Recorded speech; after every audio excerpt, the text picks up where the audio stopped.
All right, this is going to be recorded. One thing I say at the beginning of all of these is if you're not familiar with options and or this strategy in particular, please go back and watch it again as soon as you guys get this sent out to you, because it really makes it sink in the second time you watch it through. The first time kind of goes into short-term memory, second time really solidifies it, and you'll get a lot more out of it if you're able to watch it again relatively soon after the first time watching it. It seems a little bit redundant, but if you wait a month or so down the road, you'll be learning it all over again. This particular webinar is going to be on how to trade bullish stocks with call spreads. So this is going to be an assumption that the market or the underlying we are trading is going to go up. It's ultimately what we want, despite the fact that we've seen some down days this week here. But that might be the best time to put it on as a contrarian. A couple things got to get out of the way. My name's Eric Wilkinson. Some of you may recognize me from CNBC, Fox Business, or even the Wall Street Journal for my commentary on everything from economic to geopolitical and market analysis. I've been trading my own money for over 20 years now, and I'm not going to tell you that I'm going to make you rich or that I'm going to make you a millionaire, but I am going to teach you how to take control of your finances, manage your own portfolio, and most importantly, take control of your own risk. If somebody else is doing it for you, that money is just going out the window. And you guys have taken the first step in that process by watching this webinar. And I implore you guys to even start a smaller account and track your gains against what you're seeing in your overall portfolio, because those fees that they're charging you, even if it's a no-load fund, are quite dramatic over time. And I've traded in most markets throughout my career. From the Chicago Board of Trade, I've traded everything from stocks, financial futures, commodity futures, and currencies and options on all of those markets, in all market conditions. Sorry, I have a little frog in my throat all of a sudden. Disclaimer I got to go over. This says basically any opinions, news, research, and analysis or other information contained here or material provided by Pro Trader Strategies and or associate companies or employees is to be for general commentary and should not constitute investment advice. The reason why I can't tell you guys, hey, this is something you should put in your portfolio, is because I don't know your risk parameters. I don't know what's in your portfolio, and what we're talking about could be counterintuitive to what you're already doing. So our thing here is to teach you these different strategies and then implement them into your portfolios in your own way. And remember, past performance of any trading system or methodology is not necessarily indicative of future results.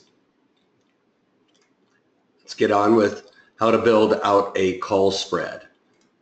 And this is going to be a long call spread. We're going to be buying an in-the-money call or at-the-money call, and then trying to sell a call a little bit higher that's out of the money to help finance some of that money that we're paying out for the long call here. Generally speaking, when I'm looking at the in-the-money call, I'm looking at around an 84 delta call for the most part, and then selling an out-of-the-money call to finance that.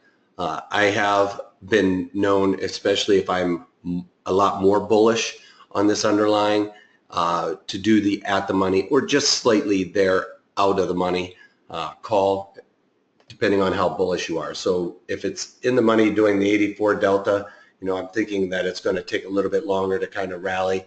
The at the money or the out of the money, I'm a little bit more bullish, thinking that move is going to happen relatively quickly. Maybe you see something in the charts or something along those lines, came down to a support and kind of rebounded. Then I might buy something that's just out of the money and then selling a higher out of the money call to help finance that.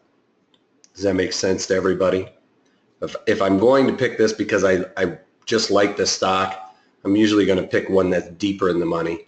And if it's something, maybe a bounce off of a support or something like that, then I usually move it a little bit higher. The higher to at the money and out of the money, the more bullish I am in the shorter term. So the essentials to success on this, all right, like I said, picking the right strike. I kind of touched upon that just a second ago. If I'm looking at the in the money strike, I'm looking at about the 84 delta, or I'm looking something very close to right there at the money where it's trading. And I have been known to pick something a little bit higher than that. I would not go to start this strategy buying like a 16 delta that's out of the money and then selling something at like a 5 delta. The probabilities of that being successful just are not there. Sure, you will make a lot more money if that does happen, but the probabilities are against me. And if you guys watch many of my webinars or watch the daily market commentaries that I do, you know that I am looking for probabilities. As a matter of fact, I am not beholden to any one stock or anything like that. I come up with my theory or whatever, and I play it that way. There's really only 3 stocks I say I don't like to short, and that's Amazon, Google, and Facebook. But other than that, I could care less if I'm long or short any particular underlying. The January 20, I don't like to go out. I'm being asked by Osman, would I go out to like the Jan 17 calls to finance that? I think that's a little too far out. I don't like to look for that far out in time for the most part. And Trevor's asking, is this a debit spread? Absolutely. When we're buying the closer to at the money and then selling something higher, this is going to be for a debit. And TJ's asking, are credit spreads more forgiving than debit spreads?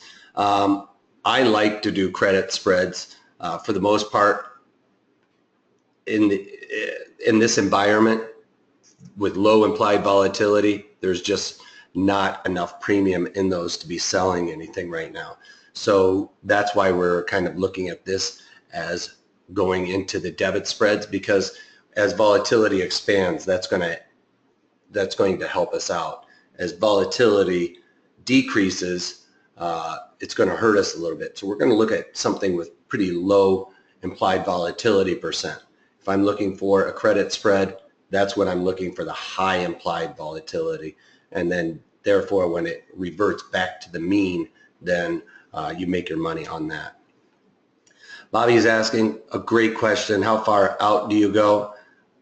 I typically, on to the next one, picking the right duration is another key or essential to success. One caveat with this is you do need to be aware of the dividends and earnings on this strategy. Although if you're far enough away from that earnings, you're going to see implied volatility ramp up going into that. We're in the middle of earnings seasons right now, or earnings season, I should say. So we're probably not going to put this strategy around anything that has an earnings event. That's where I would be doing, TJ, the credit spreads, something with high implied volatility, and then I would be doing that strategy the day before. So like if you guys watch any of the daily market commentaries, I've been doing earnings plays all day long, so you guys can check that out too. I can try and do as much talking about my rules in those daily market commentaries as I can, and I've also done webinars on those too.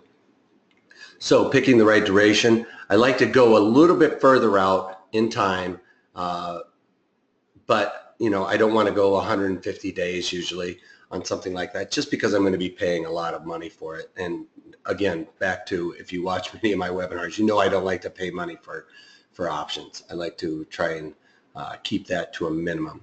So great question. Yes, 50 to 60 days out. Right now we're kind of in between that. You know, our expiration cycles are about 71 days out and around 49 days out. So I would probably lean towards the 49 days out. You're paying about, say on a percentage term about, 20% more for the 71 days than you are for the 49 days. So I'd probably look to go to the 49 days. So close to this around the 50 days, because as soon as you get inside of this 35 days, you can see how this is the decay in those options, and it starts ramping very quickly. So the further out in time you have, this is decaying a lot less at that time. So I try to shoot between this 60, 50 some odd days, and relatively whatever's closer. So, you know, in a week or two, I'm going to be going back out further. But since we're right here at around that 49 days, I'm going to probably be looking somewhere right around in here. And if the underlying has weeklies, you know, I'm not opposed to going into the weeklies, especially something like Nick mentioned. Would you short CMG? Yeah, I mean, it's in a downtrend, so that would be something I would look at for shorting, and I did for the earnings play just the other day. We're going to go for the long side today, but in that, we're going to be looking a little further out and doing something like that that is in an uptrend for the most part.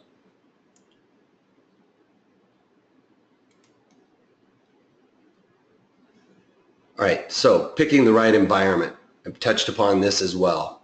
Low implied volatility. Now, when I'm doing credit spreads, I say it's got to be above 50% or 50 IV percent.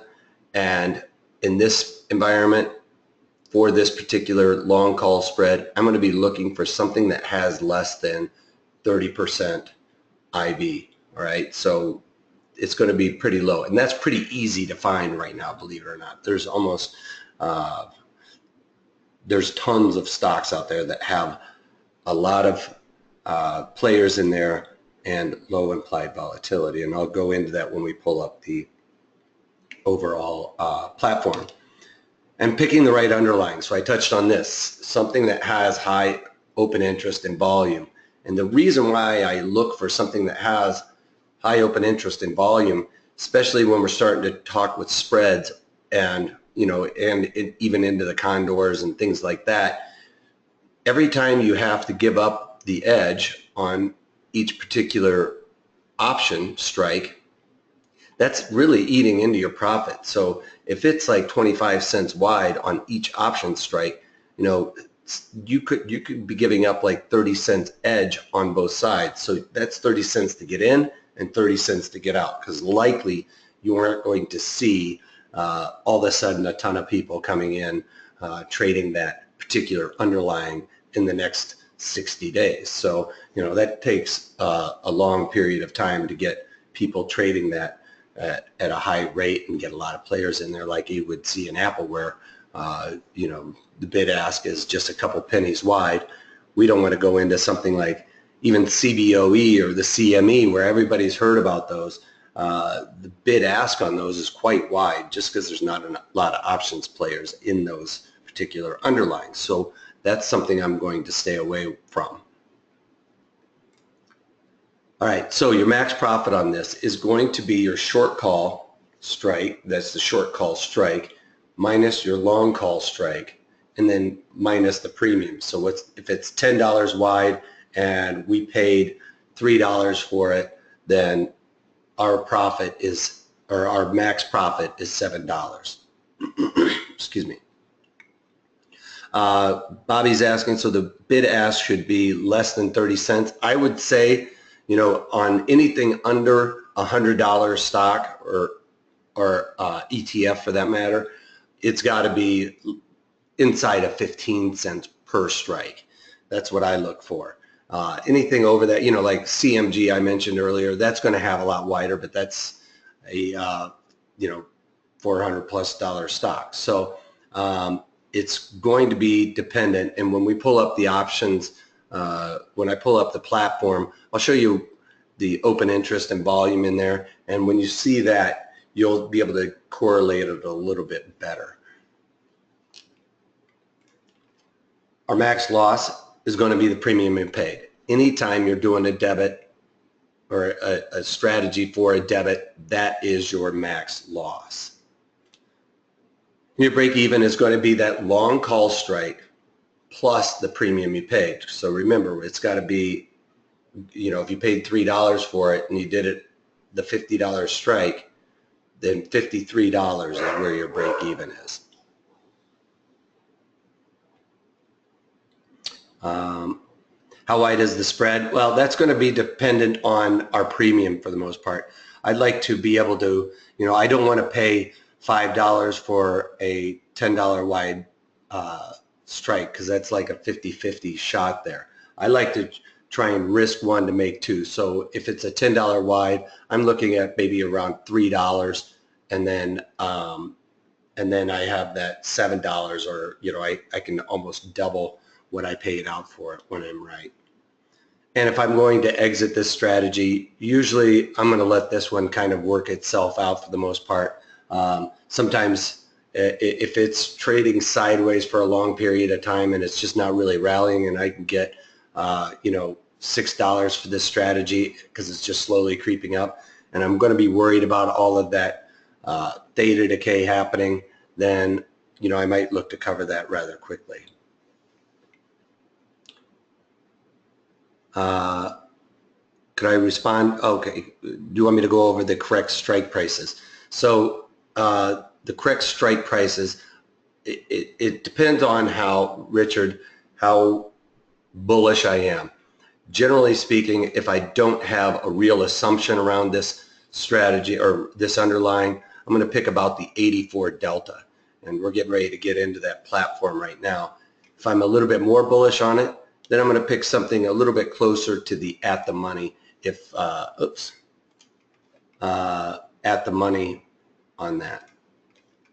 So, for instance, FedEx isn't really necessarily one of them, but we can look at it right now. I just had it up for a different thing that I'm doing for tomorrow morning's webinar.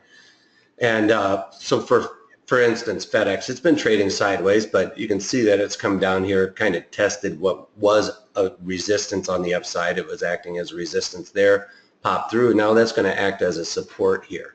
So, just basic strategies around that. There's no earnings going to be in our next cycle, so we can look at this one. It looks like it has pretty low implied volatility percent. The implied volatility percent can be yes, Bobby, this is toss. So we can look at this. This is one of the strategies I have on for the webinar for tomorrow that I pulled up, but it's got a 19% implied volatility percent.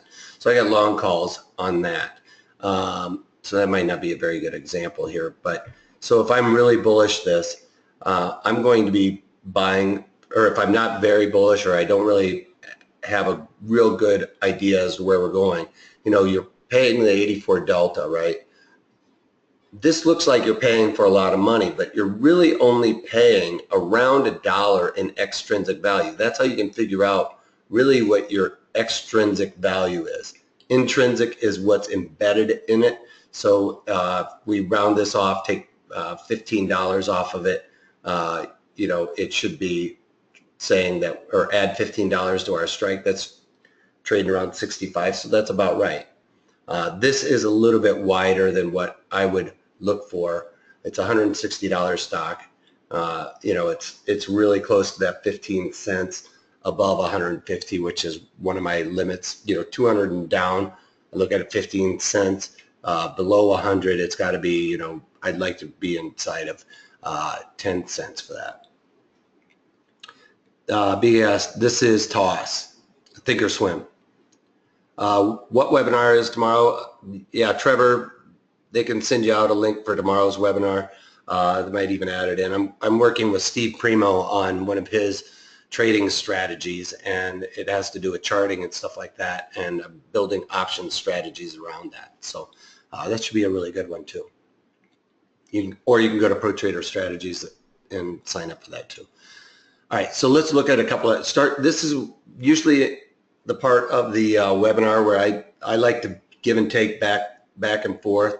And so start throwing out some different stocks that you guys like to trade, and we'll kind of throw it through these rules, and I'll go through my steps that I like to look at for these different strategies and see if it works out. All right, Amaro, we got Amazon, okay, Goldman Sachs, it's got low IV, good to know. Facebook, right? So let's start with Amazon. That was the first one I saw. All right, I'm going to have to stretch out my questions box. Everybody wants their stock. All right, Microsoft I had on the Nugget. All right, so we'll try and go through all of these then. And you know, some of them may not have been on my radar, so I can appreciate that. So we don't need this many of those. So I'm going to go about 25.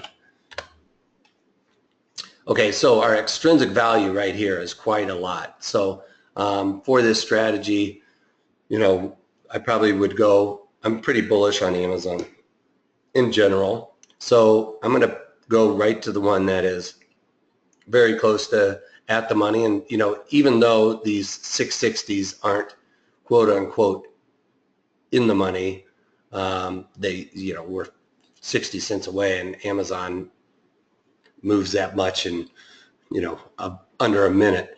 So I would probably pick this particular one right here, the 660s.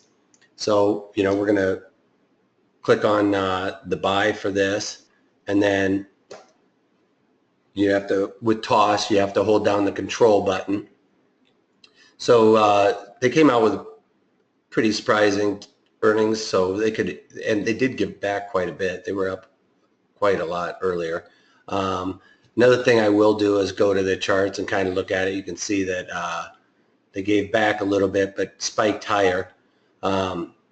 This 670 probably is going to be a target for it. As we can see here, they did come out and beat their earnings by a bunch. So I could easily see it going up there and testing that high, just because they did such a good job on their earnings there. So I'm going to go the, what was that? So let's just look at the 700s for the top.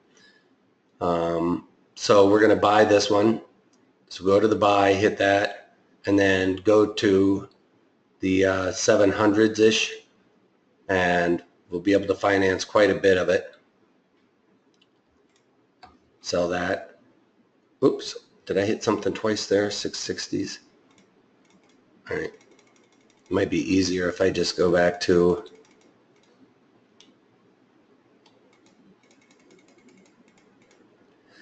all right, so $15 we're paying for this particular strategy, but we're also looking at it being $40 wide, right?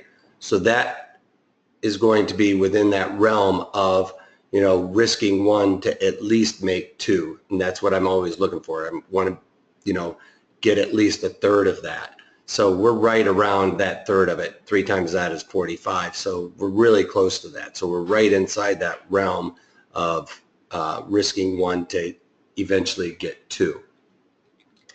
Harold's asking if I can increase my font size. I don't think I can. I don't really know how to do that. Sorry. So that would be right around that, what we're looking for. So this was something that, you know, I would be interested in doing. And as you can see down here, it's got a 28 IV %, which is a little bit high, but it meets it. You know, by Monday, by the time we come in to look at this, it's probably going to come off even more, and it'll be down near this low, which is where it has a tendency to want to migrate to. So the way that TOS comes up with that IV % is you take where it's currently trading, and the purple line is historical, the blue line is the IV %. Historical is what it's, you know, been in relation to in the past, and this is what it's looking for in the future. So we're forward looking. Let's use the IV %. I really only use the IV %. I have the historical on there, and that's from a different webinar that I've just never taken off. But I only look at the blue, really. And the way that TOS comes up with, and or anybody else comes up with the current IV % is where it's currently trading, right around here, and you have an equation. You have a numerator and a denominator. In the numerator, you take where it's currently trading minus where the low is, and you subtract those two by each other. That sum is then divided by the denominator, which is the high subtracted by the low. Those two sums is what you come up with for the end of it. Oh, you're right, Rick. Nick, it's about 1.5. Yeah, because you're right. So that might not need it. I might have to widen those out a little bit to get that. Trying to do math in my head failed me. 40, yeah, because I would want that to be closer to, if it's 40, I would want that to be closer to about probably 12-ish or something like that, right? So, and with some of this implied volatility coming out of it, we might be able to achieve that on Monday. So we'd like to risk one to make two of those. So we'd like to at least try and get it to about, $30 if we're risking 15. So it'd have to be about 45. So we could probably widen this out just a little bit and try and achieve that. Does that make sense? Risk one to make two. All right. Good catch, Nick. Glad to see you're back. All right, so let me scroll back up here because I know a lot of people are asking for stuff. So, all right, so Facebook, Goldman Sachs. Let's look at Goldman Sachs real quick. So Goldman Sachs, 26 also. Just double check to make sure we don't have earnings, right? So they just had their earnings. IB has come off. It looks like it's in an uptrend heading up. So that would be something we can do. I did talk about the dividends very quickly. They have a dividend there, and you kind of want to, if at all possible, stay away from dividends. But at the end of the day, since we're buying a call, those dividends are going to be taking out of our premium, right? So that's going to hurt us. But if we're shorting the call, the premium's coming out of there too, and you would think that it was going to come out at about the same rate. So they're going to be pretty darn close. So they're both going to decrease at that same amount. But at the end of the day, so they should offset, right? Is what I'm trying to get at. If you're just doing a long call, you'd really worry about that because that could really suck out of your premium rather quickly. So it won't hurt us as much with a spread. So Goldman Sachs actually looks like it's pretty good. It's come down. It's been trading in a trend sideways. So it could be something that would work. And I know Goldman Sachs, for $160 stock, it's right there, 20 cents. It does have a tendency to tighten up. Probably when these April options go off, this is going to tighten up to, 10 to 15 cents on any given day. As you can see down here, they're about 10 cents wide.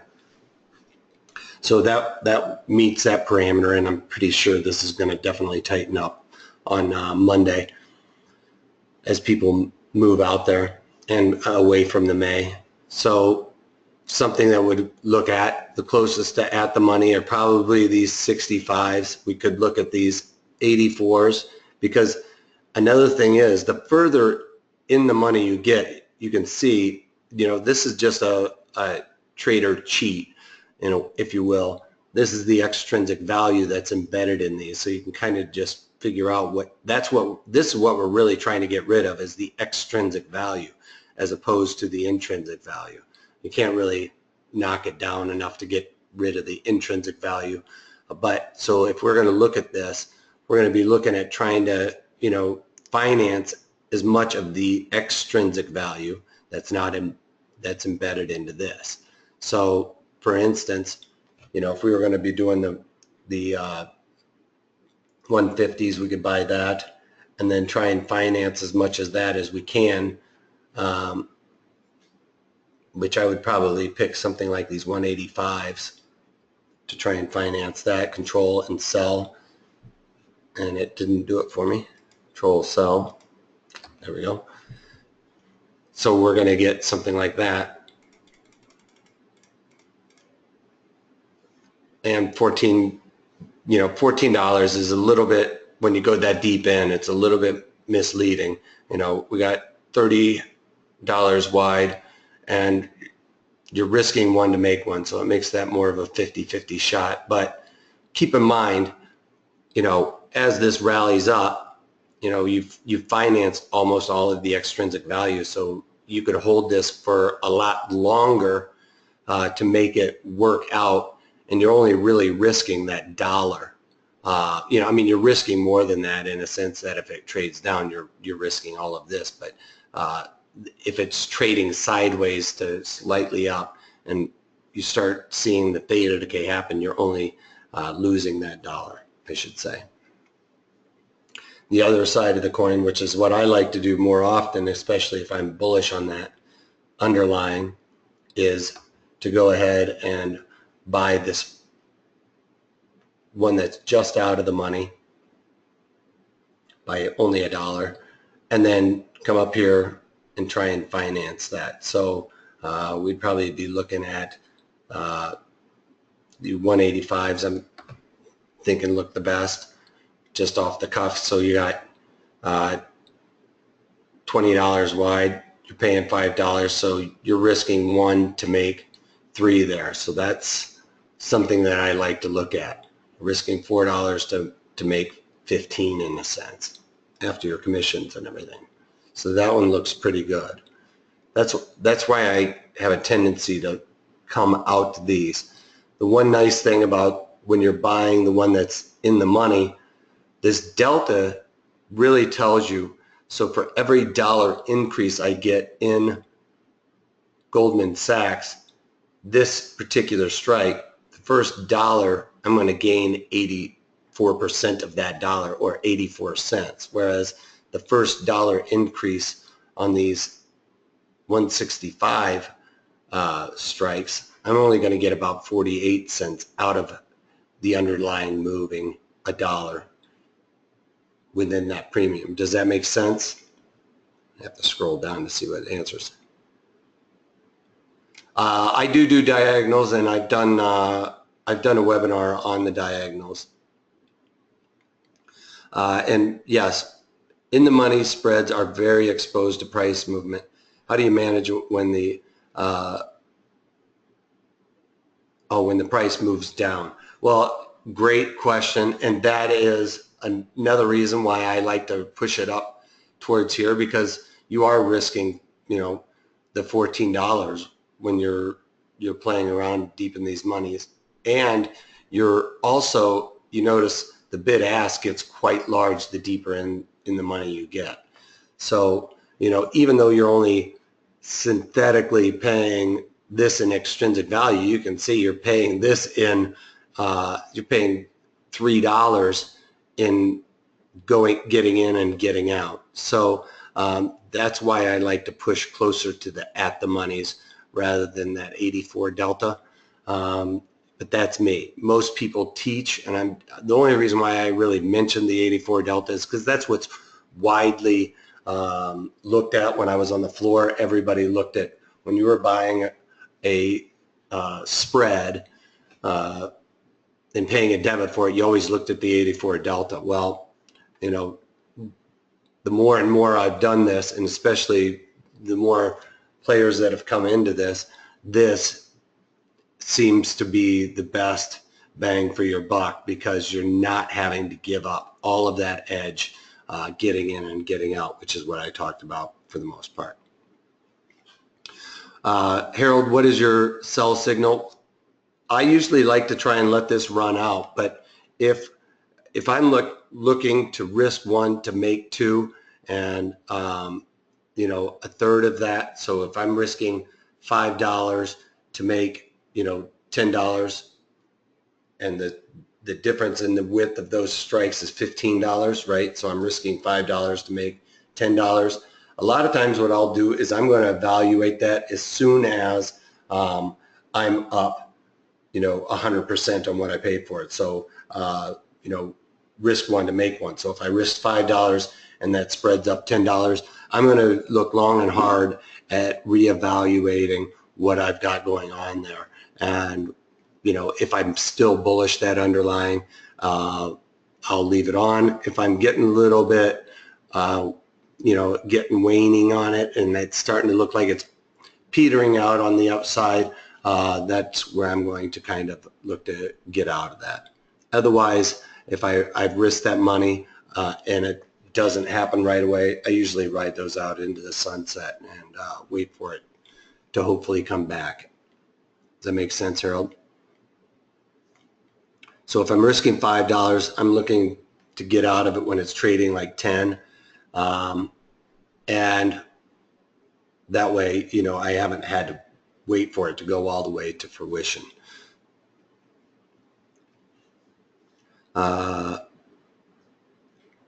So let's see, I got a couple other questions. Margin, wait, what happens if you get assigned? Well, if you're getting assigned, if you get a big run up, you've already met your max profit, which, it's gone through your short strike is what I believe you're asking. So if, for instance, Goldman Sachs runs up and starts trading 200, well, the likelihood I'm going to get assigned on these 185 calls is pretty good. Well, at the end of the day, I'm going to be covering this trade anyway. I'm not going to let it just keep going because, you're already at max profit. You're risking that assignment for one, but two, remember you're long these, so you could always assign those and you've offset yourself.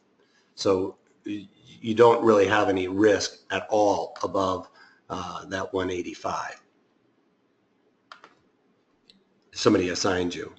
And I don't think anybody would ever assign when it's trading 180 and you're short the 185 calls. So it would usually be when it gets to about 190 you would be worrying about it, but why would you even have it on?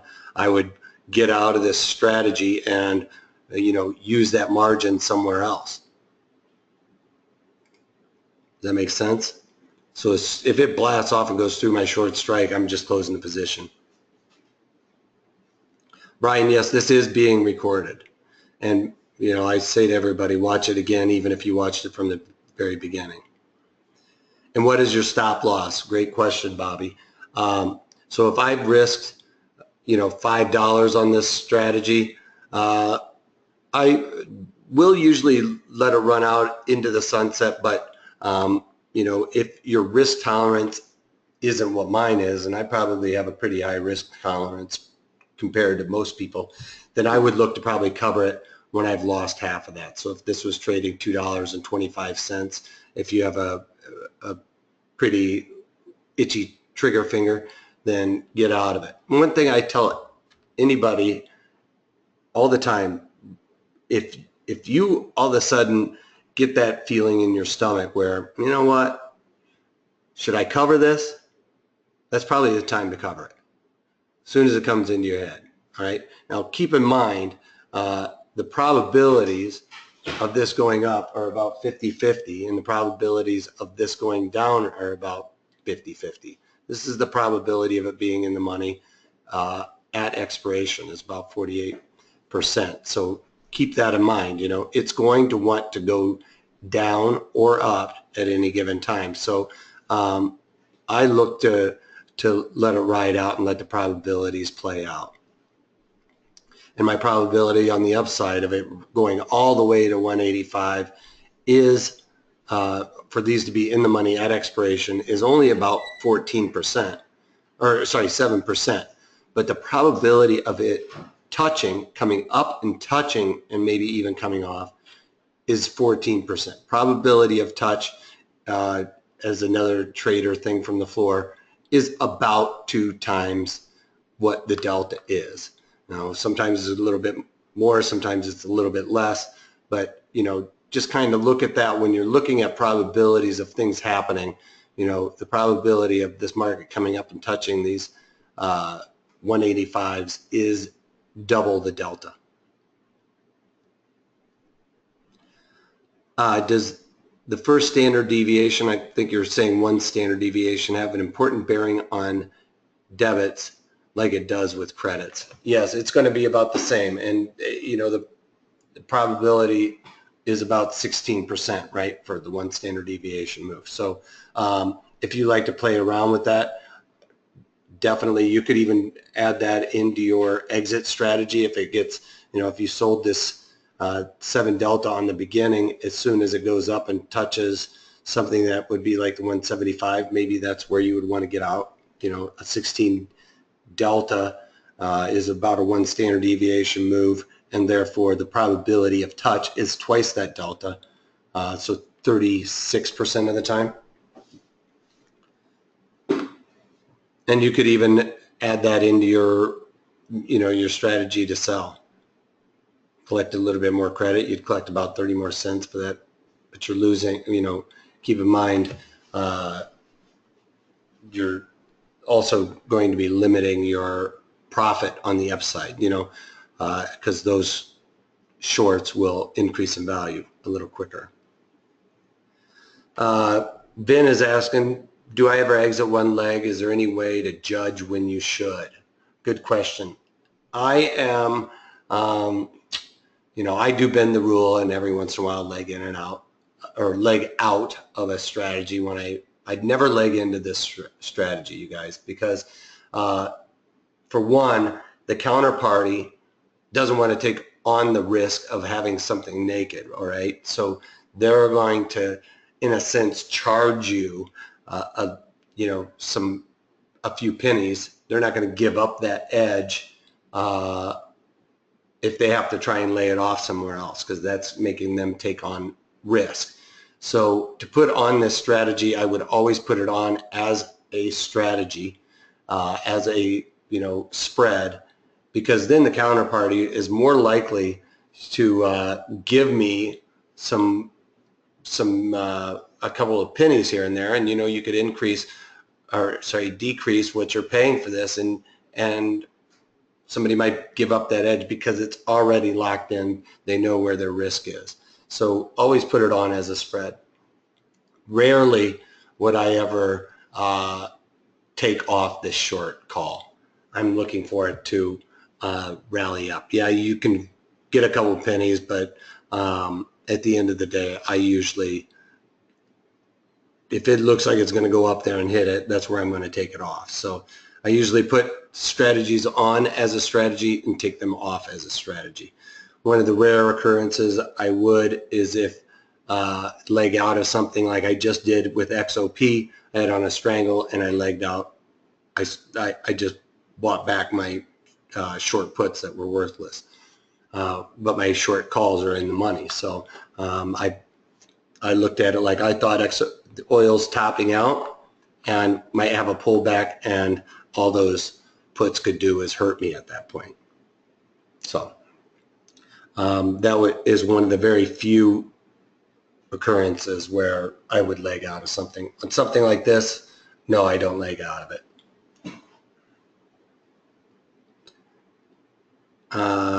Does it make sense at all to convert the spread into butterfly at price moves in your favor?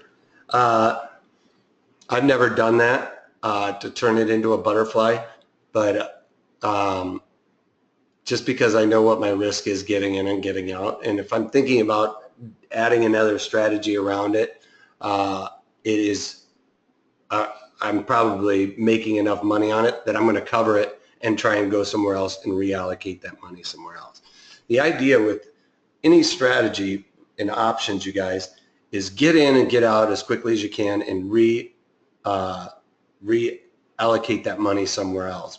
If the probabilities, like I was talking earlier, come up and touch this, all right, probability of touch is 14%. Well, if that happens, I'm just going to thank my lucky stars and get out, because the probability of that not happening, coming all the way up here, is 86%. So and that's at the end of the day. So I'm going to say, all right, the probabilities really worked in my favor all the way through to this. I'm getting out, and I'm going to try and get in and out of these strategies as quickly as I can. And that's another reason if you guys watch my daily market commentaries or any of this where I go through every single trade that I'm doing and why I'm doing them, you guys will notice that I get in and out of trades rather quickly. The ones that I don't get out of right away and I start managing is probably over 80% of my resources are spent, managing losers. The winners come quick, and the losers you manage. And I talk about how to manage all of those things in those. But there's on this one, managing this loser I wouldn't manage, other than if my directionality changed on this, I might get out of it earlier. If I don't know, some news came out with Goldman Sachs, that was bad, then that would be a time where I would really look to cover it right away. Does that make sense? And no, I don't adjust this strategy really. I usually put it on with the assumption, hey, it's going to go somewhere, and then that's where I go with it. So let's look at a couple of them that I thought were pretty good. I meant to go through all years, but they've kind of scrolled off my thing. So let's look at J&J.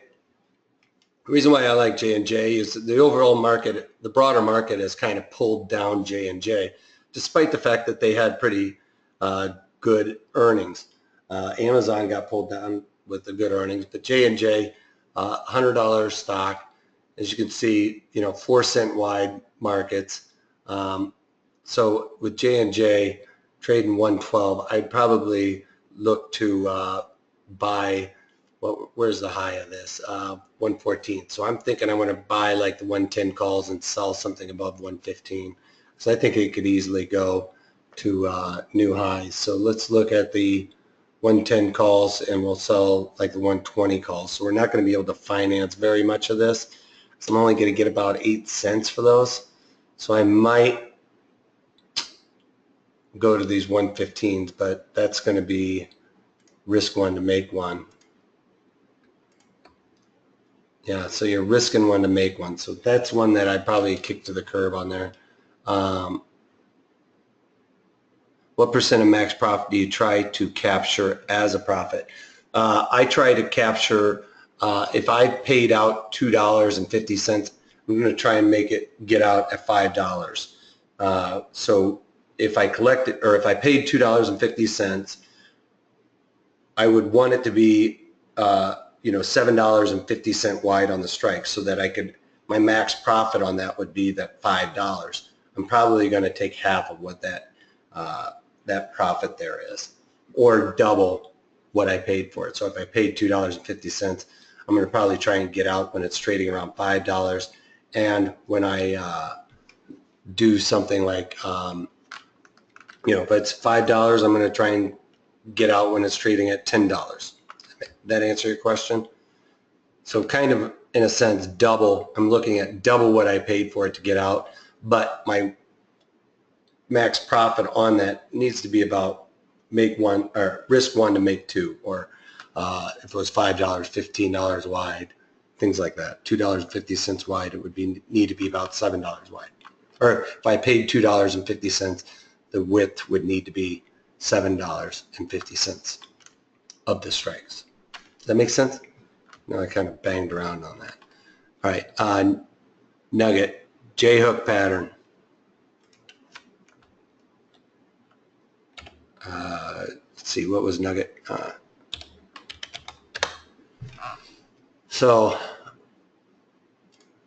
These guys, okay, have blasted off now. I mean, I'm bearish the overall economy, which, would think that make the gold go much higher. And, you got to remember, this is a triple bull, which means 3 times bull of gold. So if you guys are really bullish gold, or silver, and for that matter, it's the miners that go into this, then this has big moves. So you need to have deep pockets a lot of times. But as you can see, it blasted off. But what is that? $15 today. So if you are still bullish gold after you've seen like GLD and everything else have these really big moves, the upside. See, I'm a contrarian, so I would see these big gap moves up. A lot of this has to do with Goldman Sachs just got basically blown out of their short gold position. So, you know, is that an indication of a top? In my eyes, I would think I would rather sell it when you start seeing somebody like get stopped out and puke out, which is probably why it really rallied up. I might look to sell something like this. So for Nugget, it still is viable if you want to go to the upside, though. And if you were to go to the upside, I would probably look at somewhere right around these 123s, because that's, you know, give or take, you know, 45 cents or something. You know, it's you know, your extrinsic's $3.05 versus paying extrinsic value of $3.30. So I'd probably go to these and buy that, and then look at what we could get, how wide we could get if we go to the $10 wide. That is easily going to meet that. You know, you're risking, why didn't it come out? $3. Yeah, right around $3. So that would easily make that parameter. And then on this, I would look to get out at $5.70. Right? Is my math right there? But on the upside, you know, it's $10 wide, and that meets that, you know, risk. You know, I could go all the way up to just over $3 for that.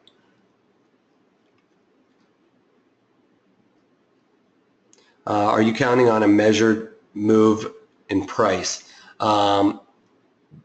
Yes, and a lot of times I will go into this and say, you know, if it, I think like Johnson & Johnson's going to go up and test the highs on that, you know, I'm going to try and build that strategy around, I'm going to be selling it probably right there at that high.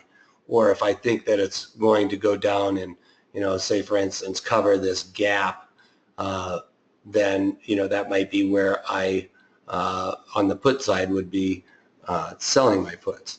So in that regard, you know, I do look for measured moves. And if you're asking about like Fibonacci levels, I do use those sometimes where, you know, I think it's going to stay in a range.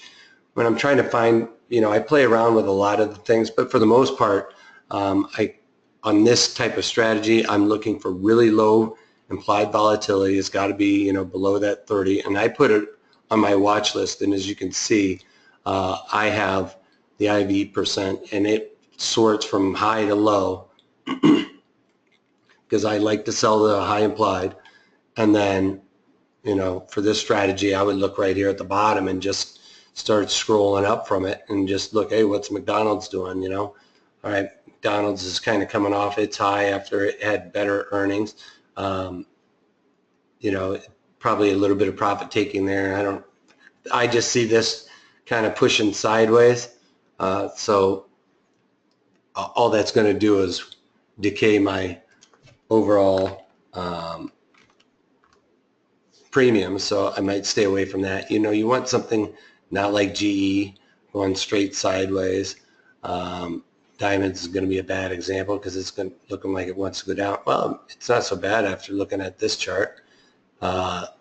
This actually is probably going to be a Steve Primo strategy number 4 setup, looks like. So in that regard, we could look at diamonds, say, you know, we're kind of bullish diamonds after the sell-off we've seen, and go here to buy these 177s. You know, again, it's give or take whether what you're paying for the extrinsic value. So I'd probably on these go to this because I'm paying less extrinsic value than I'm paying for these 177s. So to buy that, and then, you know, look to try and be able to get, if I'm only going $5 out, that's going to still be, it's going to be close, 184. So yeah, so that fits that parameter also. The risk one to make 2. So that one would work, and then 182 being on the upper end, so I would look at that. So that's right there. So if you think the diamonds are going to go up and test this recent high, then that would totally fit within that category. You know, it really fits everything. I mean, I like that dojo right there. It's above the SMA. We've seen a lot of sell-off coming. I'm bearish the overall economy, so I would, if I wanted to add long deltas, then I would definitely look at doing this. So buy the 177s, the 82s. Hold down the control button. Oh, why did that? Oh, that's why, because I did the 77s there. I wanted the one. Yeah. So that's kind of how I would build that out. What's the ID and GLD? I think it's really high. It's probably 60 something.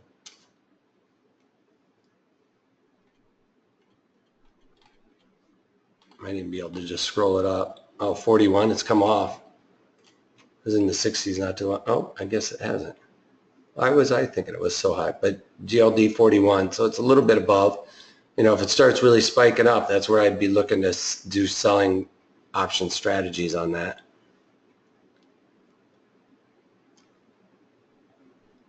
That makes sense to everybody? Thanks, Adam. Great webinar. Definitely rewatch. And please do, because, you know, I mean, it really does make it sink into your long-term memory. And the link to the webinar tomorrow, I don't know if they're putting it in there, but you can go to protraderstrategies.com and sign up for that. It should be a really good one. And it's, you know, good setups, and then I'm adding option strategies around it. So you might want to watch his strategy 4 first and then watch my webinar. All right, that's about all I got for you guys today. I'm going to be looking at a couple of these, and I will, I'm probably going to look at Microsoft, because they had good earnings, but they beat earnings, and they just got beat up not too long ago. They're right in line with earnings. So that's a pretty big sell-off for them coming in line with earnings. I think it's just had a big move down and is due for a little bit of move up. So I'm going to be looking at doing Microsoft. IBM was another one. IBM's kind of sold off and came down and touched that 200. SMA beat earnings, had a big sell-off on beating earnings. And this is looking good to the upside for long deltas for me too. Okay. And I think I was looking at Visa. Visa did another one where it's kind of like come off, and I think that they beat earnings too. Yeah, so a lot of these guys that were beating earnings really just got beat up on their on the whole down market. So you know, we've had a pretty big pullback. We could be due for a bit of a rally. I'm short deltas in my overall portfolio, and this is going to be good for me to add long deltas. So remember, when you're short deltas, you are short. You're short the overall market. Deltas, if you're short deltas, that means you're bearish. If you're long deltas, that means you're bullish. Then I am looking at doing, I'm very short the overall market. So I need to, after we've seen this nice pullback, start adding and nibbling away at adding some long deltas. And if I'm still bearish the overall economy and I don't want to hurt that position, a good way to do that is to buy some really cheap IV percent, or cheap premium, because when the IV percent is really low, you're really buying cheap premium. When IV is really high, it's really expensive premium, because that fear and uncertainty gets pumped into that premium, and when it all comes out, it gets sucked out. So never buy these, you know, never buy a call spread when you see something with really high IV. GDX is the one I was thinking that was in the 60s, sorry. So I would never buy a call spread around GDX, because when volatility comes back down and reverts to the mean, you can be directionally right and still get beat up. So stay away from that. High IV, we want to sell strategies. Low IV, we want to buy those strategies. And right now we're in a pretty low and buy IV environment. So that's why I picked this one for that. All right, guys, thank you guys for sticking around on a Friday. I'm sure everybody wants to get out and hit happy hour or something like that. Next week, we're going to be doing it on long put spreads. So we're going to be doing it very similar to this. Like I mentioned a couple of times, we got Steve Primo's stock college going on, and I'm going to be wrapping an option strategy around that. So, and that should be a really good one. I've got some really good results for that. So I'm excited to reveal those. All right. That's all I got for you guys. Thanks for sticking around. If you can't take that, take it easy. Thanks, guys. Take care.